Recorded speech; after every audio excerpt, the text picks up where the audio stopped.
Now we go to the Cisco certification paths.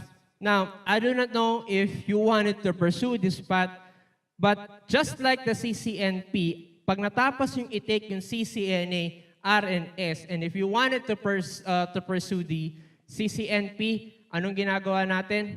Or CCNP RNS? You're going to take the route exam, you're going to take the switch exam, and you're going to take the T-shoot exam. Kung ako sa inyo, if you're planning to pursue your NP, you go first with switch kasi yun ang pinakamadali. Okay? Switching, pinakamadali. If you're into with STP, madali lang naman ang STP. Madali lang naman ang STP, guys. Okay? Hindi naman siya ganun kahirap unlike sa pag-routing.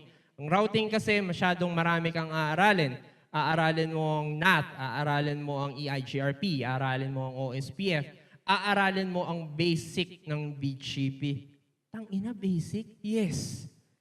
Yes, guys. Kasi yung higher level ng BGP, meron talaga siyang separate course talaga. Okay? Ilan ang attributes ni BGP? 14? 12? If you read, sino mga ano? It's more than 10, actually. Okay? 12, di ba? 12 attributes. Okay? Pero, sa NP is hanggang 6 lang ata. So, yun lang. So, yung iba aaralin mo pa pag nag-aral ka ng higher courses ng NP. This is the path that you need to take. Okay? CCN, CCNA Security, CCNP Security. Now, kung may pera ka at kayang may mag-sponsor ng security sa'yo, you go for CCIE Security. Okay? Pero, guys, if I were you and you wanted to pursue security, you try to at least finish your NE. Or at least you have a solid foundation sa CCNA. Gaya nga na sinasabi nung ni paring Carlo dyan kanina sa atin. Di ba? Kailangan dapat you got a solid fundamentals when it comes to CCNA. Hindi paper cert, guys. When we talk about paper cert, tangina, marami yung mga bombuyers dyan. For CCNA security, alright, ito yung sinasabi ko sa inyo, it's a prerequisite na you should have at least a CCENT. If you have taken your ICNT1 at gusto mo kagad magkaroon ng certification, you could actually take the CCENT exam. Pero kung gusto mo pa rin aralin, okay, you proceed on learning the ICND2 and then you just take one big time CCNA RNS exam, okay lang din yan. Okay? Now, but if you're going to, or if you wanted to at least avail the CCNA security, you need to pass 2 exams, CCN and the IINS. IINS, this is the basic of securing your network. Okay? All right, so once you pass your CCNA security, you still need to get these, these 4 exams. CISA, CEN, CMOS, CITS, CS. And sir, may nagtanong sa akin, sir, how much the exam cost if I'm going to shoulder it? Well, kung hindi ako nagkakamali, $250. US US dollars. Okay? So if you wanted to take your exam, okay, ng sarili mong bulsa, you just have to shoulder $250 exam for each. So magkano to? Mga ka 50,000 ka mahigit. I'm just telling the truth, okay? That's how expensive your certification. And your certification will last for 3 years. Okay? Now, may nagtanong sa akin, sir, what if malapit na mapaso yung exam ko? Can I just simply retake one of those exams? Yes, you can. Okay? Or, take any CCNP track exam. That's also a good way of renewing your CCNA security. If you're familiar with Ice, Cisco Ice, okay, this is one of the I should say flagship technology na meron si Cisco. When you have an Ice server, say for an instance, I have a laptop and I'm in a university and I wanted to connect to the university using their infrastructure, okay? What the Cisco Ice will going to do is that it will try to authenticate your computer first and see if it meets the necessary requirements for you to log into their network.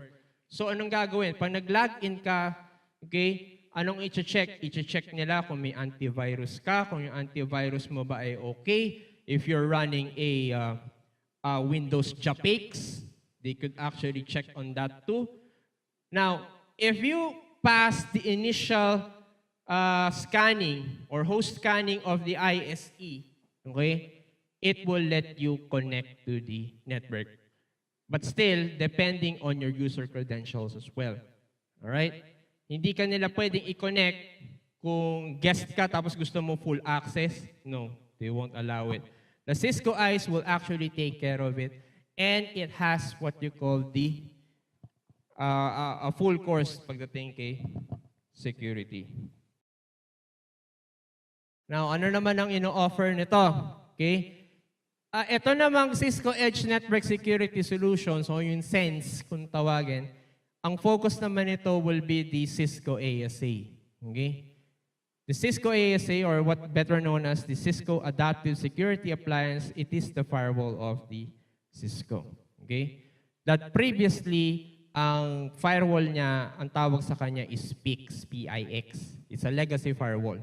Okay? Private Internet Exchange. Okay? Had you ever wonder bakit meron tayong tinatawag na Cisco Catalyst, Cisco WebEx, Cisco ASA, Cisco SourceFire, Cisco Meraki? Anong ginagawa ni Cisco, guys? If you're reading or if you're curious enough, okay? What Cisco does, hindi naman sumikat si Cisco na dahilan sa ano, nag-iimbento siya ng technology. No. What Cisco does is that if they like your technology, they were going to fucking buy it. That's how they do. Now, kaya, naalala nyo, for those of you who are studying switches, I don't know kung nakahawak na kayo, nakakita kayo ng switches, no? Ano nakasulat sa Cisco dun sa switches? Catalyst. Catalyst is actually a former company that Cisco bought or acquired. Okay? Uy! Originally, si Cisco is the pioneer of routing protocols. Okay? Kilala sila dyan. But in other technologies such as switching, iba. Okay? Take for an instance, the security portion. Cisco doesn't have any security appliance. So that's why when they saw the PIX or the private internet exchange firewall that it's making some rounds for 1 year at very mabenta during the 1994 security boom, okay? What they did is they bought it. Ginagawa ni Cisco noon, guys, pag trip nila yan, oh, WebEx, have you heard WebEx? Collaboration, di ba? WebEx, I like your technology. I'm going to buy you for $1 billion. You cannot resist. Ganon ang ginagawa nila. Okay? Meraki, putang ina, nalulugi ang mga wireless access points natin. Let's just buy Meraki. That's what happened to Meraki. Meraki was somehow eating the wireless technology during the time that it went out to the market. In fact, bumagsak ang sales ni Cisco when it comes to access points. So, to hell with it, the competition, I'll just buy you. Period. Ganon ang ginawa ni Cisco. Parang Jollibee lang. Smashburger, Burger King, Inasal, lahat ng mga kilalang establishments dito. Ano pa? Susunod yan. Parang China na rin yan. Eh. Lahat made in China na. Di ba? Hindi pala. CDR King. Di ba? Ang CDR King started out as a CD vendor lang. Kaso, nag-try sila ng iba't ibang ano. Susunod yan, may kotse na sila.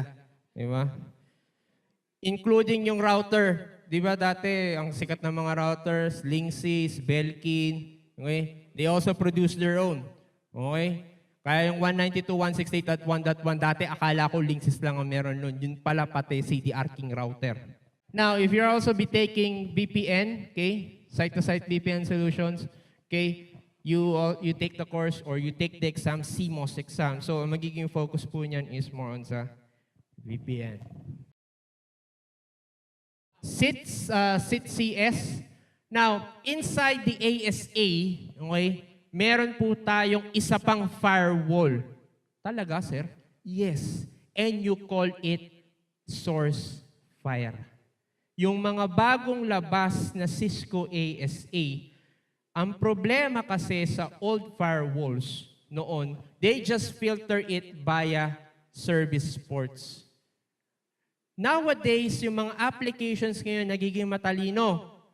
What makes it say na magiging matalino? Sino sa inyo hindi nagda-download using P2P? If you're interested or if you're just curious, the P2P, yung mga BitTorrent, uTorrent, kung naman torrent yan, it also uses HTTP and HTTPS port. Okay? And previously, the ASAs or the firewalls can only block you via port. Okay? Now, ngayon, ang sabi nila, let's try to block the traffic via application or via signature. So that is why sa loob ni ASA, pag bibili ka ng bagong ASA, meron pang isa pang firewall which is inline inside the ASA and you call it source fire. Maliit lang yan. Parang sinasalpak lang yan. For those of you who had or who were handling ASA, okay, or at least had seen one, yung mga bago ngayon, meron siyang tinatawag na inline firewall and that is known as the source fire. Okay? So aaralin nyo rin din yan. Okay?